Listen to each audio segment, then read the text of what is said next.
Colbie Young, I think that's a big story that's happened this. And once again, I'm not a politician and I'm not a lawyer. Maybe I'm starting the show off not in my wheelhouse.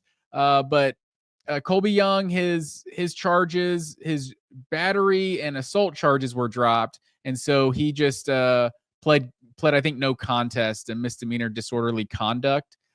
So I mean, I think he has like a year of probation or something like that. I think all signs point to Colbie Young being eligible in the 2025 season. So I talked about it when we were going through our potential depth chart for Georgia in 2025. Like this wide receiver room, if you add Colbie Young to it, it all of a sudden was a weakness of the team a year ago. And like this could suddenly become a strength. Like you got Noah Thomas. I expect Noah Thomas to be the number one target, the Texas A&M transfer in this offense.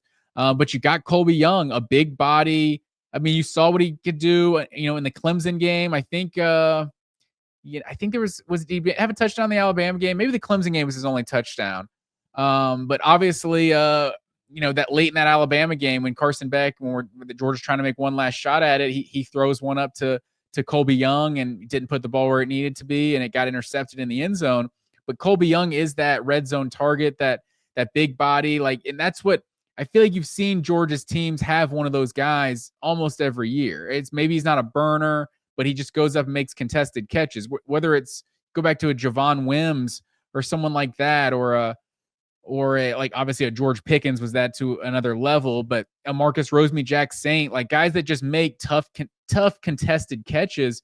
Lawrence Cager was definitely one of those that Georgia got out of the portal. Like that's what Georgia was missing a year ago. And a big part of that is because of Colbie Young, his absence, and as well as Ra Thomas's absence from Georgia's receiving core a year ago. So to get Colbie Young back, like I said, you get Noah Thomas, and then I think maybe Dillon Bell can now become that third option. And you saw how good Dillon Bell can be when he's the third, fourth option in offense. Like this 2024 offense was elite. And Dillon Bell, I mean, he was maybe option 5 or 6, honestly, by the end of it. You had Brett Bowers, McConkey, and Rosemy, Jack Saint. So, Dillon Bell made a lot of plays. I'll put it that way. And then you got Zachariah Branch, who's just a real gadget guy. And so have two just playmakers that you could potentially hand the ball to out of the backfield. And we've talked about Dillon Bell. Maybe this makes he plays even more snaps in the backfield at running back because of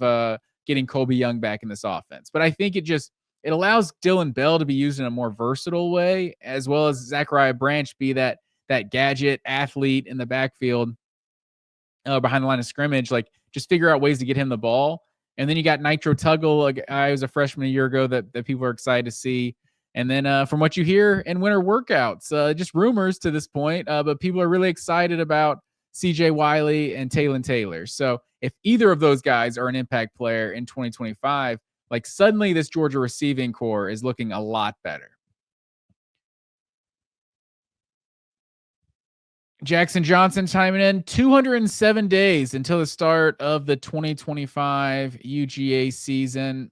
I'm not sure how that made me feel, Jackson. I think excited, but man, 207 days is it's a lot of days. And I'm not necessarily looking forward to waiting so long for Georgia football.